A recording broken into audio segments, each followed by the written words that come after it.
Welcome to one more edition of Politics Done Right. Today we are honored to have Michael Hayes. Michael Hayes has reported on the policies and practices of police departments in America, covered major criminal trials across the country, including the death penalty cases of Boston bomber Zohar Zarni, I never say that right, and Charleston church shooter Dylann Roof, and written about everything from mass shootings to presidential elections. In 2019, he was named a finalist for the prestigious Livingston Award for Young Journalist and Deadline Club Award for his investigative reporting on the New York PD's secret disciplinary files. Michael's work has appeared in a wide range of outlets, including ProPublica, BuzzFeed News, Huffington Post, The Appeal, Gotham Mess, CNN, and WNYC. Michael grew up in New England and went to college at Fordham University, same where my nephew, in Bronx, New York. He lives in New Jersey, and his wife, Ran, and their two sons, Cleb and Elliot. Mike Hayes, welcome to Politics Done Right. How are you doing today, my friend? I'm doing well. Thanks for that great introduction. That was great. Well, it's warranted, man. You cover some tough subjects, and this one here, I think, is especially poignant. So let me just start right up front. Why'd you write the book? So I spent about the past 5 years digging into the NYPD's disciplinary system. First got involved with it back in 2017, working as a reporter at BuzzFeed. I was passed about 2,000 secret disciplinary files from a source, and myself and another reporter spent a year and a half roughly reporting on those files, and just found tons of egregious stuff in there, brutality, lying, you name it. And when the opportunity to do the book came around. And beforehand, let me interrupt a second, because I did a bad thing in not saying, hey, Michael, what's the name of your book? Yeah, good point. Good point. Yeah. So the book is titled The Secret Files, Bill de Blasio, the NYPD, and the Broken Promises of Police Reform. And just to give you the 30,000 foot elevator pitch on the book, after Eric Garner was killed in July 2014, police accountability in New York City really became the issue for the de Blasio administration. And this happened in no small part because Mayor de Blasio himself said that they would use this tragedy to transform the NYPD into a police department that was more transparent and accountable to New Yorkers. As I was getting to before, I focused primarily on what became the major fight over police reform in NYC during these years, how to reform and improve the NYPD's disciplinary process, and how the department policed its own. And what I found in the book is that because of politics and the awesome power of the NYPD, the city fell short and continues to do so when holding police who commit egregious misconduct accountable. Now, let me ask you this, because it behooves me. First of all, do you think then Mayor de Blasio was honest when he said he wanted to reform the police department? You know, I think he did set out with that idea in his mind, and it's important, I think, that we give him a little bit of credit. He did fulfill one of his major, arguably the biggest campaign promise he made when he was running for mayor in 2012. He was going to reform the NYPD's stop and frisk policy, and after only a few weeks in office, he did a really important thing, which was drop the city's appeal of the lawsuit over the NYPD's use of stop and frisk, which allowed the reforms to go forward. So that was a really big deal and a really big promise that he made during the campaign that he got done really quickly. However, fast forward 7 months later, after that, this is his first year in office, Eric Garner is killed. And from that point on, the public safety issue and the mayor's administration was nothing but an uphill battle, nothing but challenges for the next 8 years. Now, you've seen, like I said, you went through a whole lot of files and you were able to see that there was no real decline in misconduct in police officers. In fact, you found that, they lie a hell of a lot. And the truth of the matter is, if you have a lying force, stop and frisk doesn't really have any teeth, right? Because they could be still stopping and frisking and lying, which case there's no stop and frisk, right? Yeah, well, that's interesting. Specifically on stop and frisk and lying. When you bring that up, it makes me think about the reforms that happened after the De Blasio administration dropped that lawsuit. Basically, what happened was it allowed the city to start monitoring how the NYPD did stop and frisk, and that monitoring process has been going on for 8+ years at this point, maybe even longer. Sorry to try to do math on the air, but it's been going on for a while. And they regularly find in the reports that they release on how the NYPD continues to conduct stop and frisk that there's a lot of shady stopping and frisking still happening, right. A lot of unjustified, and a lot of when it's being scrutinized by this outside body, they find that officers still don't quite understand how they're supposed to use that tool. And I just more broadly want to say one of the reasons I've focused so much on the lying issue when it comes to police discipline and NYPD is one thing we found very early on when I was a reporter at BuzzFeed doing our investigation. If you look in the NYPD handbook, the NYPD patrol guide, it's like the Bible of the NYPD. There's a section in there that says if you're caught lying, you're fired. It's a very black and white. It's one of the more it's arguably more clear how they say they want to approach lying and handle lying than it is use of force.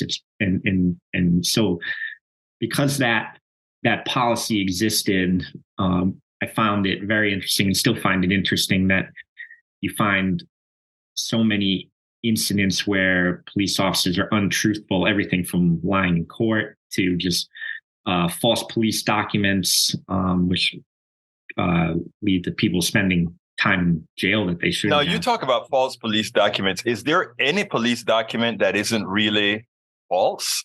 I mean, I don't say that to be hurtful to police officers. I don't say that to demean police officers, but every time I've seen any report come under scrutiny from a police, it has never matched reality. I mean, we just had the 5 police officers who murdered that guy in Tennessee, and even on video, as they're talking what the events are occurring, the video does not match what they're saying. So it's almost like they have the art of lying, in which case, how can you ever believe anything that comes out of any police officer's mouth, irrespective of locale?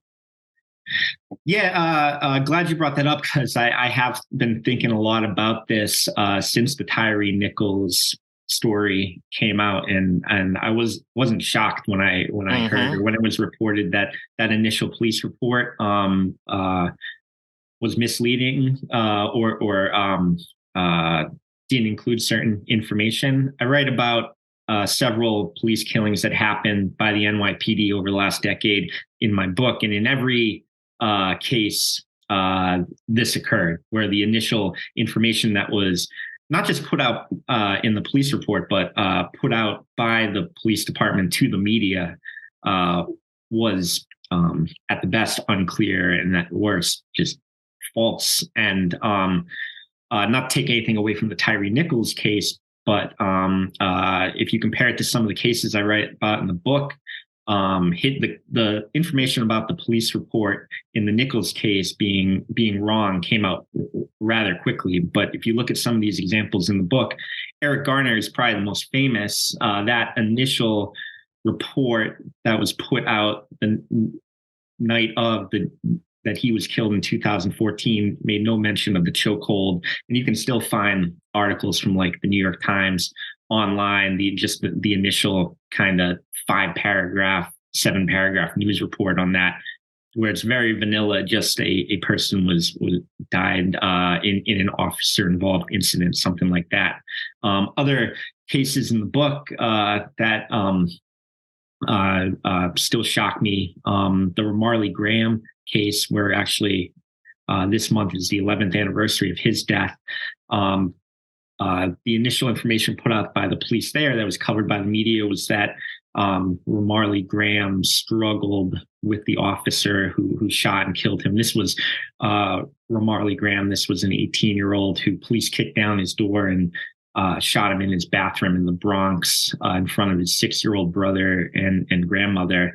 And they initially said that he struggled with the officer. And actually 3 days after that, the police commissioner at the time of the NYPD, Ray Kelly, came out and walked that back. However, something interesting that I found while I was researching this case now, 10 years later, despite that admission from the police commissioner 3 days after that happened, about a month later, a second police report was filed in the Marley Graham case, and it still was saying that he struggled with the officer who shot him, which is really, I mean, that to me is a really extreme example. You have a false report and an admission from the top brass at the NYPD, and yet a month later, they're still filing false information. And I'll end this story by saying nobody was ever investigated here in the Marley Graham case and or disciplined over that false reporting. It almost seems like the civilian leaders are always scared to confront the police and the union, even as they're the ones who define the budget for the police. You know, what power is it that you believe these unions, and I know you did this specific to New York, but I know in your investigations, you're bound to have gone over many other cities and municipalities as well. What power is it that allows these elected officials to almost give police the carte blanche on whatever they want, a carte blanche on allowing them to lie, allowing them to mistreat, harm? What is it that they pull on these elected officials?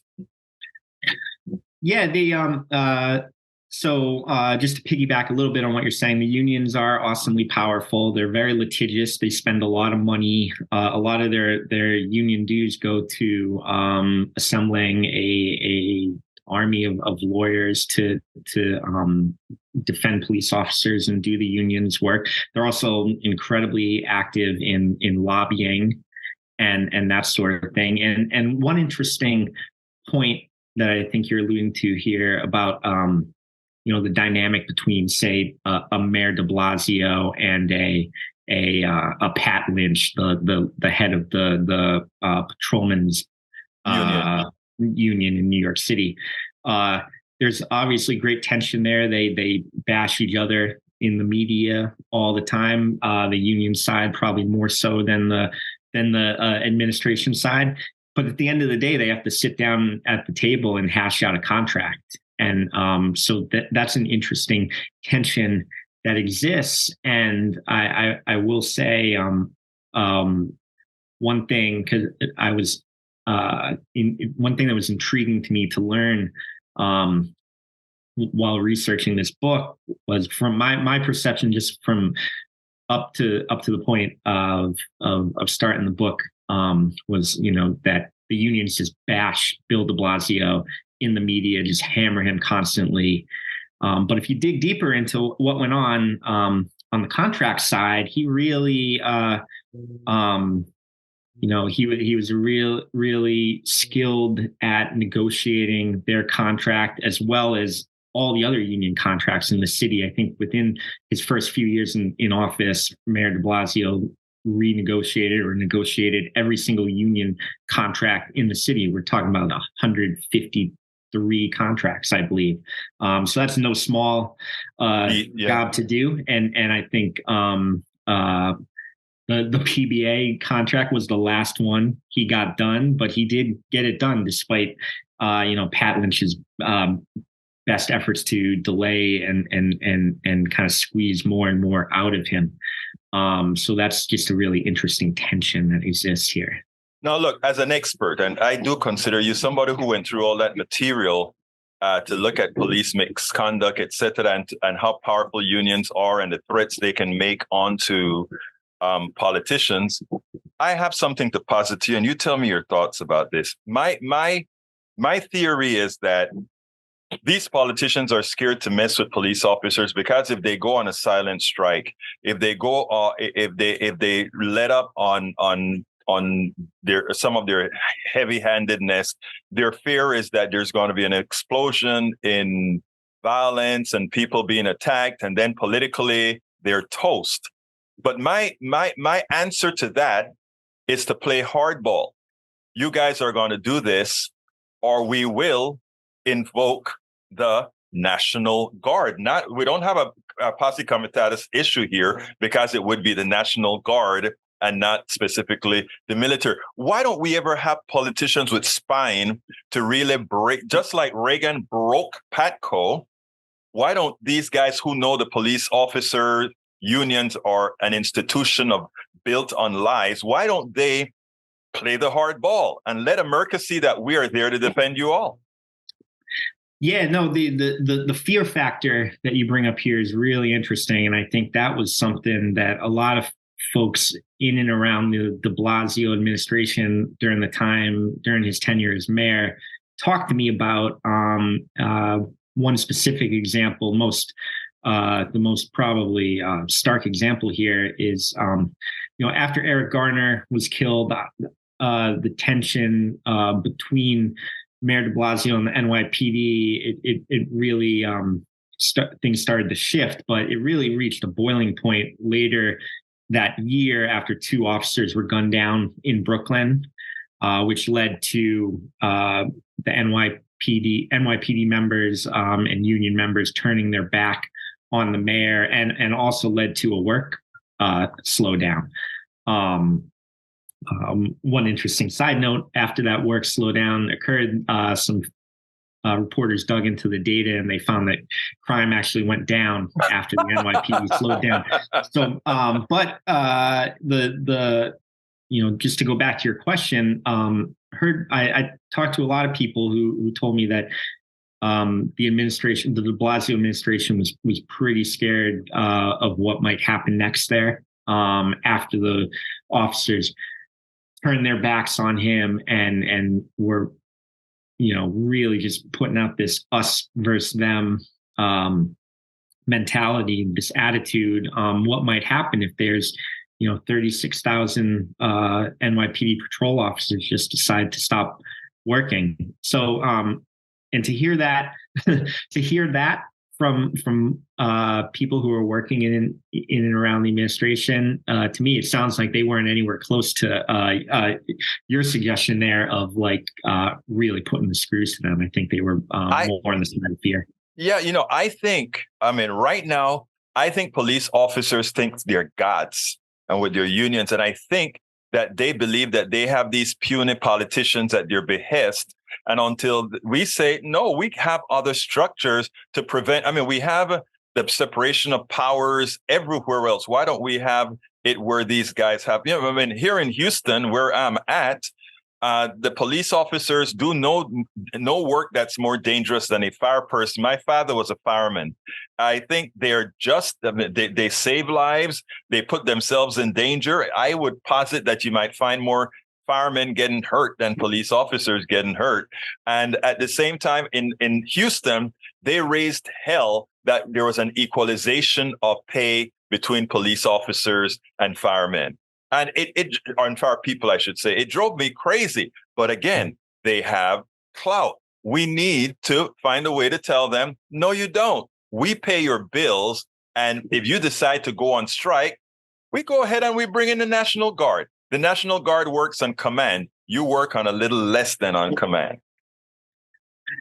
Yeah, that's a really interesting example about a fight in Houston. I'm not familiar with that, but that's I'd like to know more about that. One thing I'll say here in terms of the union power, if you're looking for a story of hope, a story that maybe it could go another way, I'd point you towards my book. I think there's a story of hope here. Specifically, what I'm referring to is in the book I talk a lot about this police secrecy law in New York City. Thank you, 50A.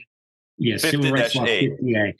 So that was the law that kept police disciplinary records secret going all the way back to the 1970s.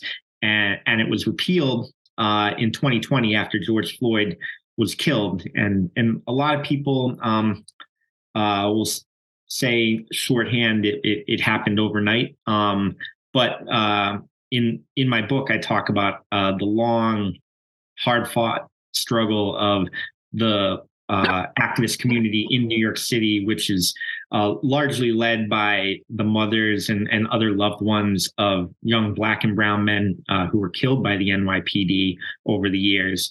Their fight to get that law changed that dates back to the mid 2010s, even earlier, and this is a group of people that to this day remains incredibly organized and just has the fortitude and the drive to really do what tends to happen in our democracy. Things move slowly, but you have to be always in the game and ready and wait for your moment. And part of why that law was changed so quickly in 2020 was the activists who were driving that effort. They were ready. They were ready to push it and reorganize as soon as it looked like the state legislature had an interest in doing that. So that's and for that, that's a law that was written in the 1970s by the police unions and was pushed successfully 40 years, keeping it intact in the legislature and also winning challenge after challenge in the courts. That law was airtight. There would have been no way to reform it. It was either repeal or nothing because of how much successful case law there was. And all of that was very much police union driven, and they went down. And when after it was repealed, they fought in the courts, and the courts upheld the repeal as well. So, like I said, if that's something you're looking for, a story where the police unions lose, I would point you to this book. That is excellent. Let me ask you one other thing, Mike. I mean, I imagine that those people, those activists that are fighting are probably impressed with your book. That actually, activists, as what I call myself, an activist journalist myself. We get a whole lot. We do a whole lot, the activist part, but the research part is so very important so that you can apply the technical numbers to what's occurring. And I imagine that they're happy for all that information that over the last several years you've been able to dig out.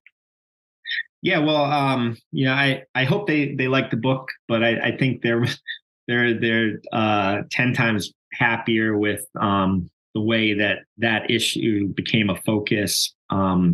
Police secrecy and disciplinary secrecy became a real focus for reporters like myself after Eric Garner was killed, and talk to a lot of these folks that spend time up on the Hill in Albany, and they talked to me about how after our reporting at BuzzFeed came out, reporting from the Daily News that was going on at the same time, New York Times as well, that really opened doors for them to open new doors for them within the state legislature, just to get in there and explain what was going on with this issue. So I know that has been useful to that community. Well, let me tell you here, Mike, last question is one that's all on you. What would you have liked me to ask you that I didn't? Oh my gosh. I know everybody reacts that way.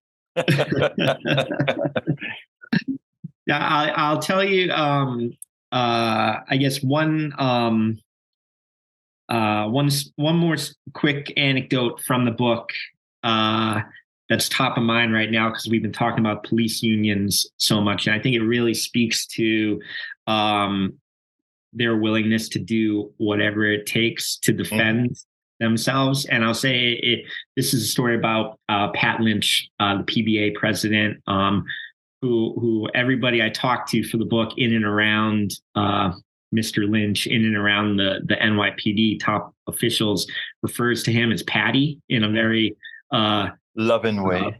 Friendly term, loving way, yeah. Which as an Irishman who has a couple Patties in his family and extended family, I get it. They like his doggedness, and one story about my dealings with him. So when we were getting ready to publish our cache of records at BuzzFeed, we let the police unions know what we were going to do, gave them a ton of time to respond. And what Pat Lynch did is he wrote a letter to the NYPD commissioner asking him to investigate whether myself and anyone inside the NYPD stole these documents. And, wow. And I only know about this letter because they published it on their website like it was a press release, and it came out a couple days before we published our database, and that has always really stuck with me. Pat Lynch, he's a union president. You know him mostly from TV, wearing a suit, but at the end of the day, he's still a police officer. Right. And a police officer, if they're going to accuse somebody of a crime, they're supposed to find probable cause. I just found it interesting that as somebody who's in a profession where they're supposed to have that level of care and concern for what they're doing would come out and basically effectively accuse me of committing a crime. With no real basis for that. Amazing. Michael Hayes, author of The Secret Files, Bill de Blasio, the New York and NYPD, and the Broken Promises of Police Reform. Thank you so kindly for having been on Politics Done Right. That's some very important work that you wrote here that everybody needs to take a look at. Thanks for having me.